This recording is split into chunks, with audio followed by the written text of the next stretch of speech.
But where are you really from? A podcast about the Asian American struggle.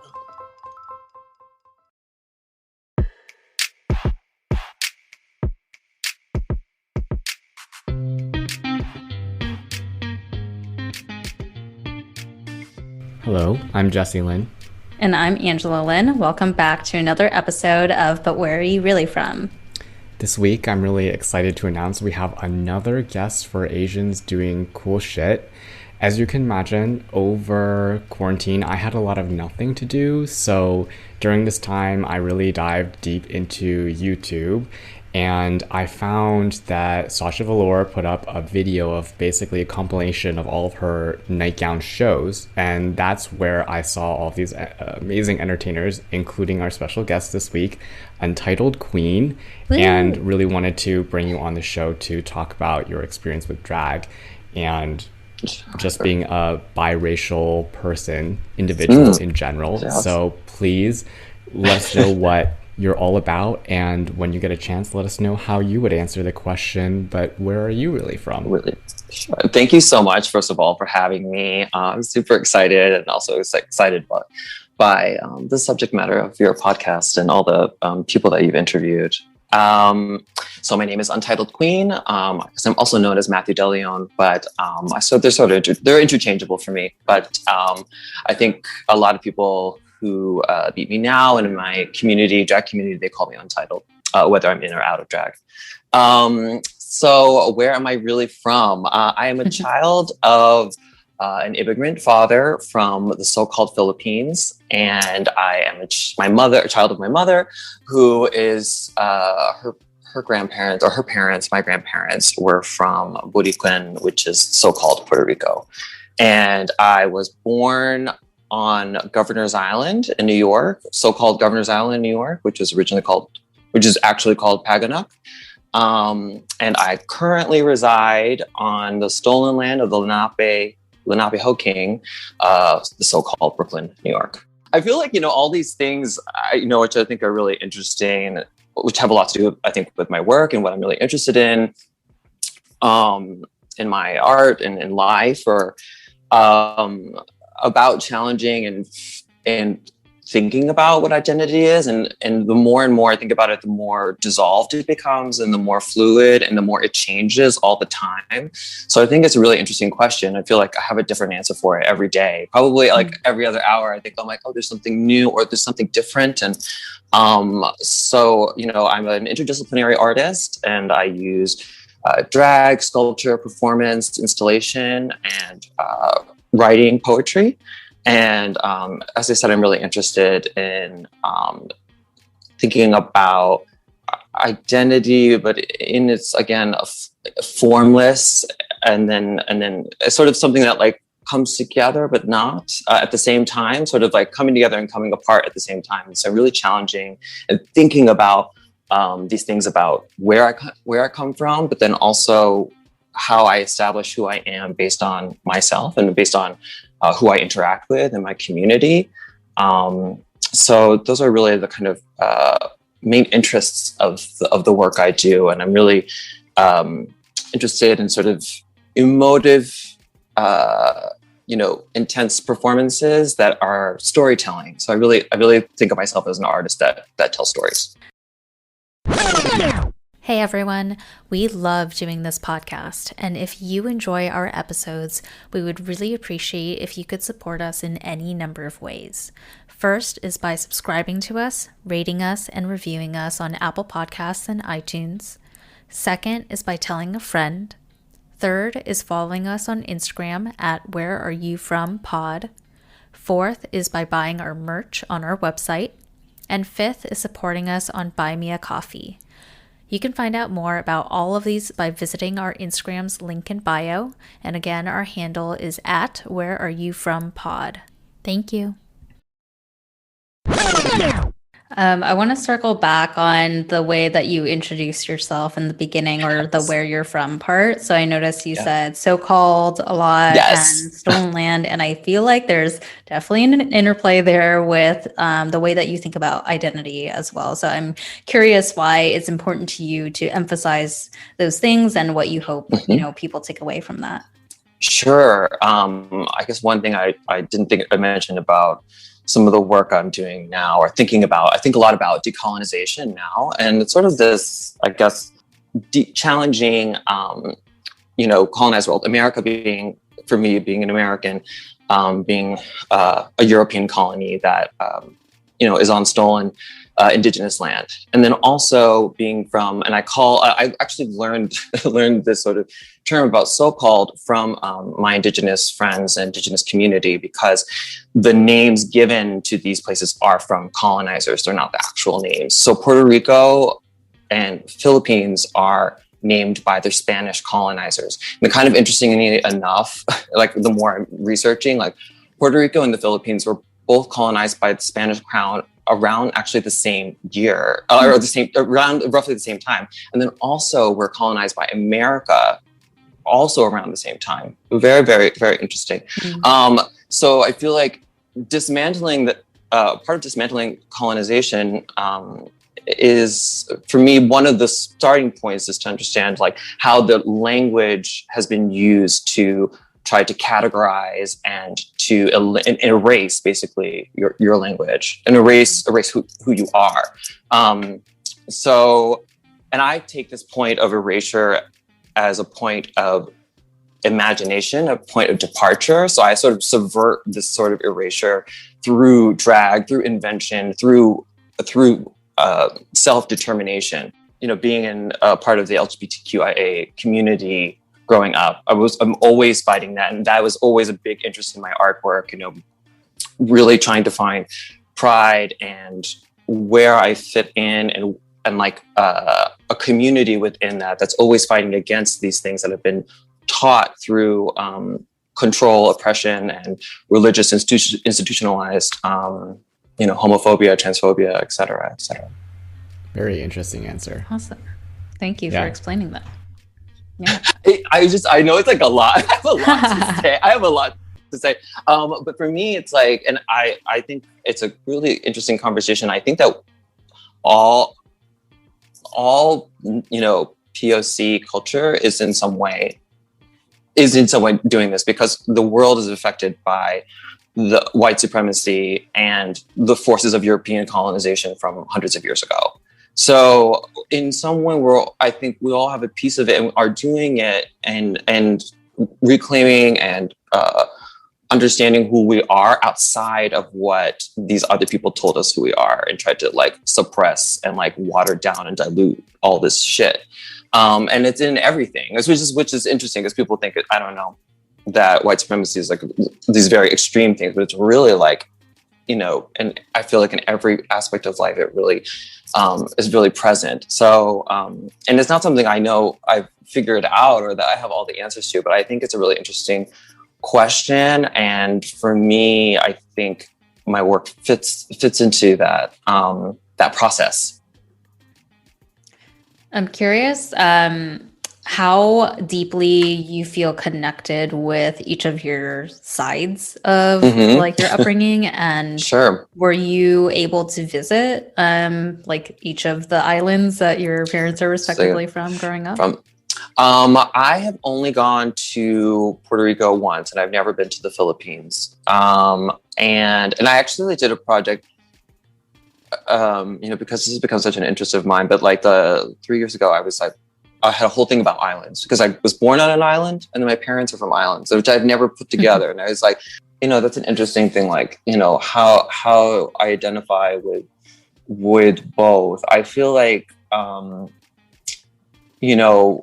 as I said, when I was younger, there was just so many more Filipinos around, and they were our family friends, and like, there was just so much more of that, like Filipino barbecue. There was a lot of cultural event kind of thing going on, and livelihood and community there, that I don't think I've gotten until actually now in the nightlife scene. There have been a lot more bigger expressions of the Asian diaspora. So parties like Bubble Tea, which are incredible.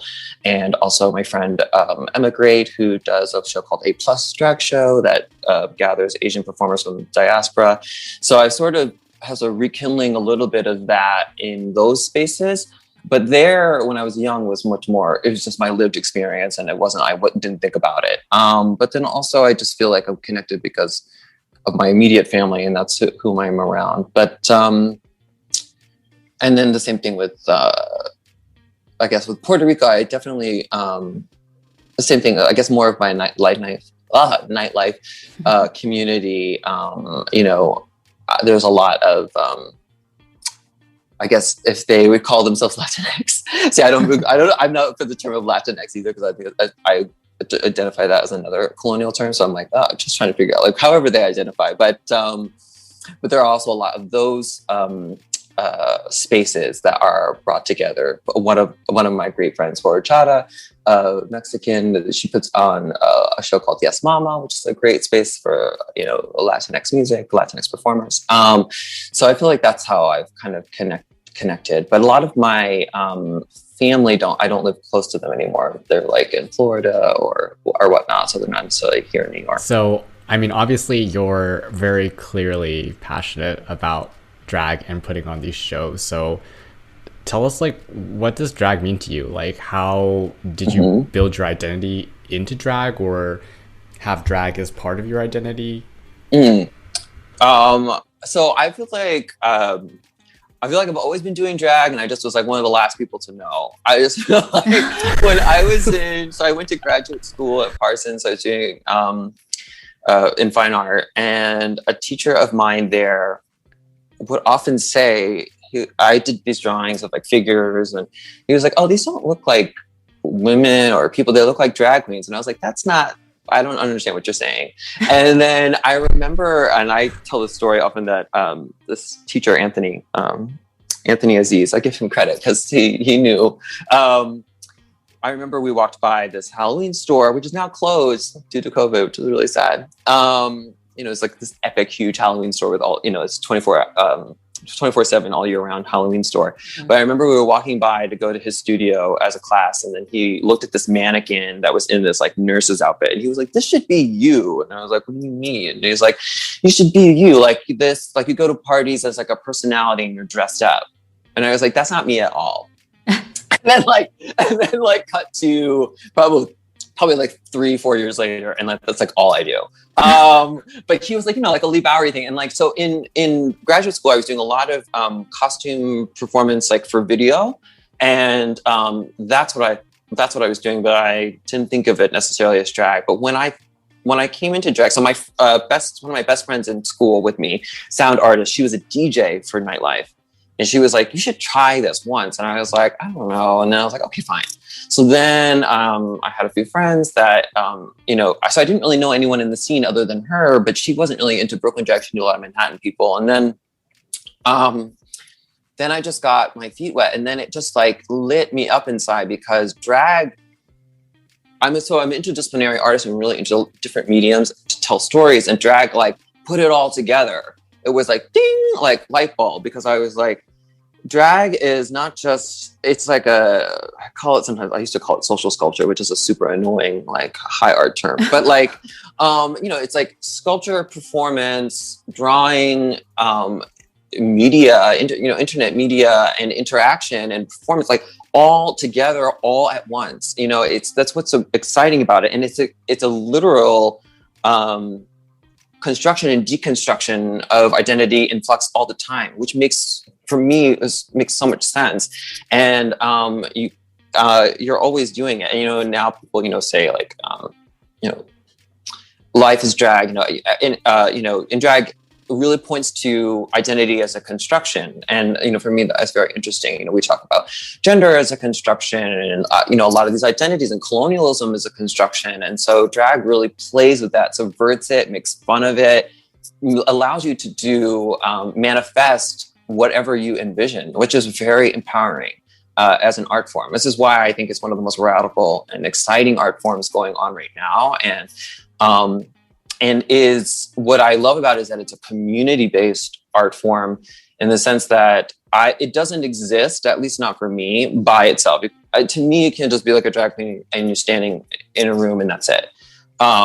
you have to, like, it comes from a community to come to watch you, to have bartenders, to have patrons, to have a DJ, to have a club, or to be outside, or, you know, all this stuff, or have a festival. You know, it relies on an interconnectivity that is wonderful and terrible and crazy and all that kind of stuff. Yeah.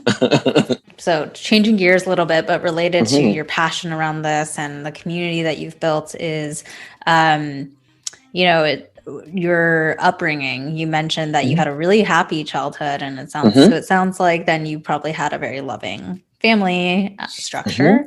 And so, you know, one of the reasons we brought you on is that our sub-track we consistently have on this podcast is Asians doing cool shit, right? It's this concept of like finding other Asians that are doing things that are not like the traditional expected career paths or what like immigrant parents think is going to be a signal of success. So I'm curious what your parents thought of you going into art at large. And then once you realize like drag is a really interesting way for you to express yourself through art, like how supportive have they been of that passion? Sure. That's a great question. I have to say, I feel really fortunate that I have a very supportive family. So I'm the youngest of 5. And my parents have always been very supportive of me. But it's not, I feel like also, I don't know if either of you or people you've talked to have a similar experience. I think because I was at the tail end of the children's cycle that like they were much less strict. And I also was like, and I was also very, very good. Like I was very well behaved, and also like all my siblings were like my parents. So I had like a lot of love, a lot of care, a lot of, you know, help and support. And so I think by that time, my father was, you know, my parents have always been very supportive of me. But you know, they were always, I think, like with a lot of immigrant, but then also POC families are very practical, especially my father, you know, because it's so ingrained in them, and also in this pursuit of, you know, quote unquote American dream. And also like the work ethic is incredible from them, those communities, especially both of my parents. But I don't, and it's funny because I don't think they would think of themselves as artists. I think they always thought that was a sort of weird. So my next eldest sister and myself were really into art, but they were kind of like, where'd you get this from? But my parents are like very creative. They would never consider it, but like I learned it all from them. My mother was like, you know, installation artist through the home.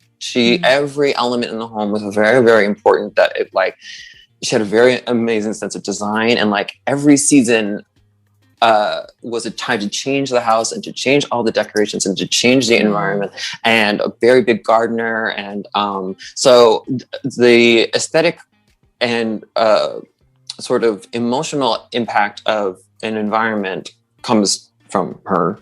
And my father was a super DIY maker. You know, he's the person that like loved to do home construction. Like we wanted a 3-car garage. He's like, I can make that myself. I'll do it. And so he would, you know, and he would like patch together bungee cords and like wood and like figure out how to do it himself, and like rent a tractor and like, you know, all in flip flops, you know, like he's just like hardcore, like, Filipino work ethic, and worked 2 jobs for years and years and years and years and years.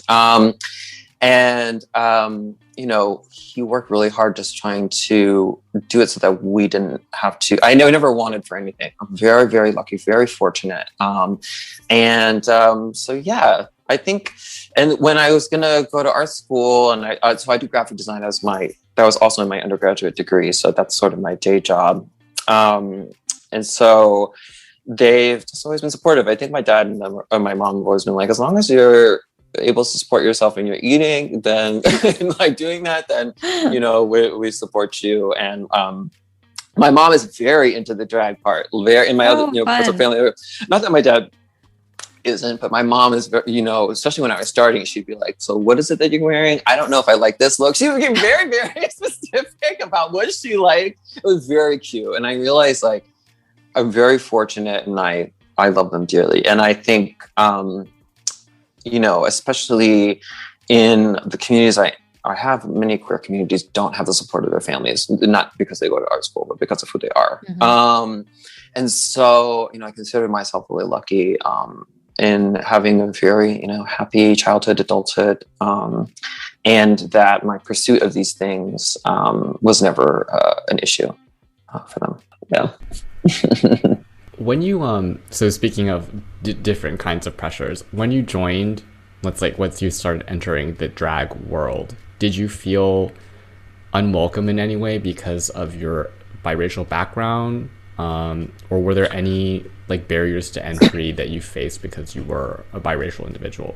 No, I would not. For me, no. I think because Brooklyn was brown. I mean, a lot of Brooklyn was brown. I mean, my best friends that were creating the scene were Mary Cherry and big black amazing drag queen, and then Horchata, who were running, who started making shows.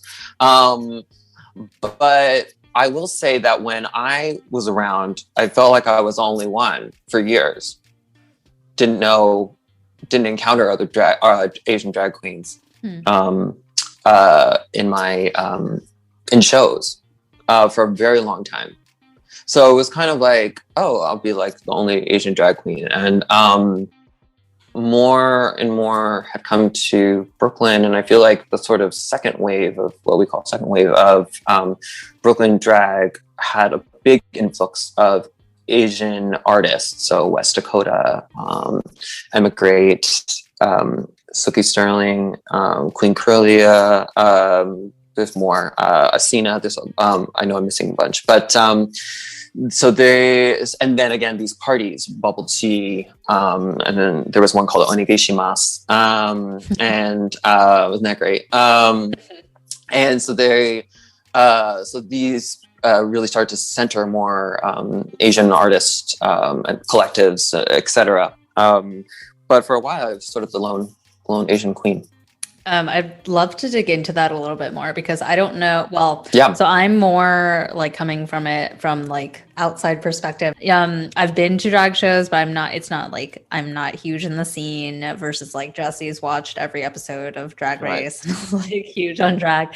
And so I don't know how many people who aren't as familiar with drag know that there is this Asian community within drag, because I think, there are so many stereotypes of what Asian people do, what scenes they are in or are not in. And I don't know how many people know that there is a growing, sizable, Asian drag community. So I'd love to learn more about your experience within that. And is it a lot of Asian Americans? Are there Asians from Asia? Is it what do they bring that's a little different from what else you're seeing in the broader drag?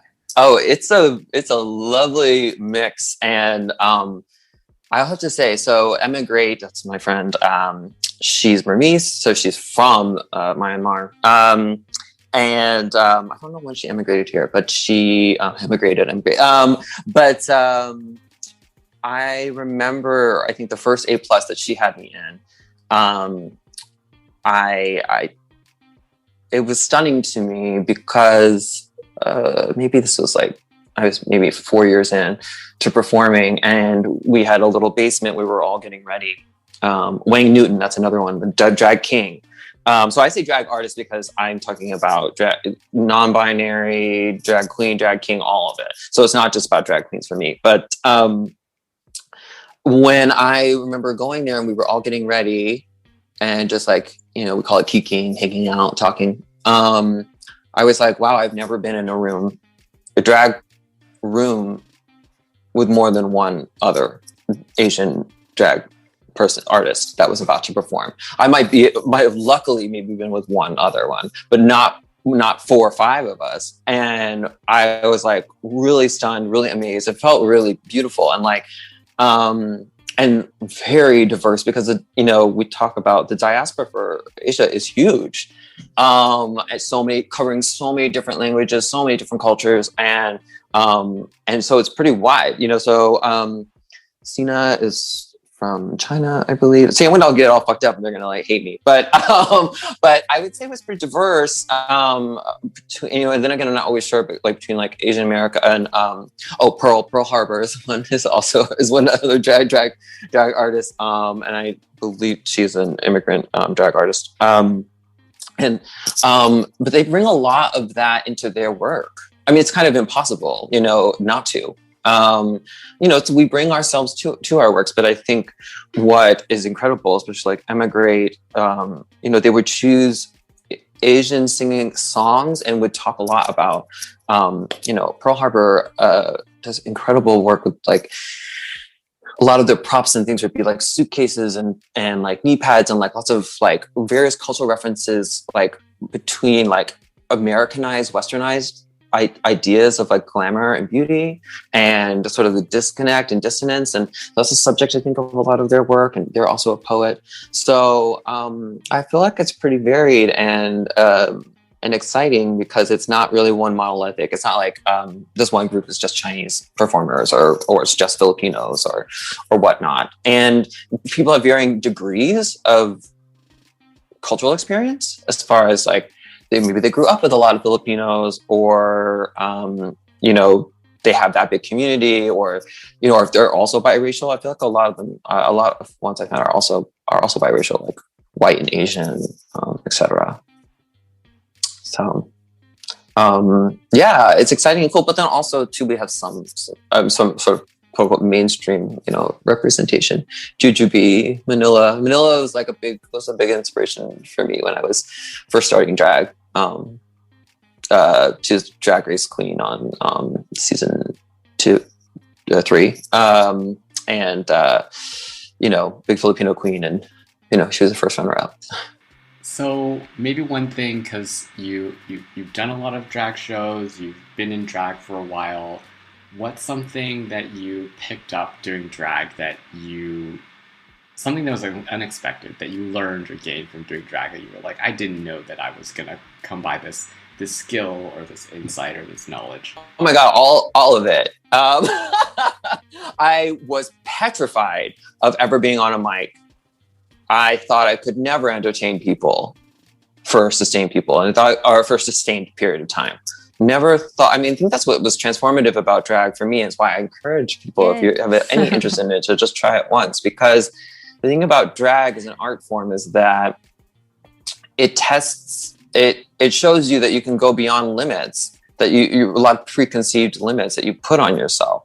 And that's wonderful. That's what I'm saying. It undoes all these preconceived things. So for myself, it really showed. And I also, what's exciting about it for me is that it opened up like what I could do with it. I didn't have to just like put on some sort of sparkly dress and just like, do what everyone else was doing. I could put into it what I thought was interesting, some like, sad 90s songs and then like, a poem from here or something from like the dollar store and then other narratives and like, I could really make it my own. That's what was super exciting about it for me. That's what I think I realized, that like drag was so real. Like I said, I almost call it like a combiner or like a garbage can, dumpster can, where like I could throw everything I wanted into it that I was interested in and then like light it on fire. And so it's just like, poof, like, so it was really been like a liberating medium for me and that way. But yeah, like you learn a lot about yourself, but limits, like, you really think I could never do this. And you're like, you actually can really surprise yourself by what you can do and by what you can challenge yourself. So I think, and what's exciting about drag is that you can do it as many times as you want and in many different ways as you want. And that's really, really exciting. Well, I think that kind of like free spirit and making do with what you have is a great kind of segue into our close, our fortune cookie. Oh my gosh, fortune cookie. Yeah, that's our closing section name because we always like to end on a sweet treat. Oh my gosh. So we would love to ask you what advice you have for people who want to dabble in drag or other creative artistic forms, given your experience. Oh my gosh, so I've got lots of advice. Okay, number one, number one is if you want to, don't pay for a graduate degree in a creative art. But otherwise, I mean, in the cool, like non-institutional stuff, it's like, I think focus on the things that are fun, like art should be fun. And like, I think, things about institutionalized learning, especially like art education things, are so hell-bent on like sucking the life out of a lot of it. And that's why I think nightlife was a real space that opened it up for me, because the difference between nightlife and the art world is not that different. There's a lot of networking, there's a lot of art making, but the fun, that's the difference. Art world stuff is not fun. Going to fucking openings, networking, that's what they call it, networking. Meeting with curators, they teach you to do an elevator pitch, all that kind of shit is so boring. It's so stupid. They also, a lot of American art education really teaches you to do it. It's a very solo endeavor. It's never, and one lesson that I try to,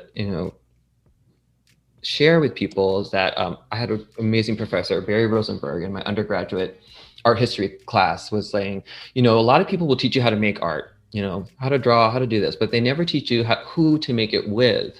And that has really stuck with me, because when I entered into graduate school, I had a community. That's where the other students. But then when I entered nightlife, that was another one where, wow, we were making art together, and it wasn't, we're still competitive, but it's not like you're only taught to it's only just about you. That's what I'm saying. It works because you're in conversation with other people. And the thing about drag, why I love it and why I encourage people to try it too. And like kids that are starting it now, I say kids, you can be any age to do it, but I say kids, like if you're young doing it. But what I'm saying is to enjoy it, because people like everywhere, especially through mainstream culture, really try and treat drag as a business, and it can be, but it's really like, it's fucking fun. Like go out with your friends, and this is for anybody, not just drag, but like if you're making art, you're in a creative, like meet up with your friends, go out, do things, like really like, spend time at each other's houses, write stuff, do prompts together, do like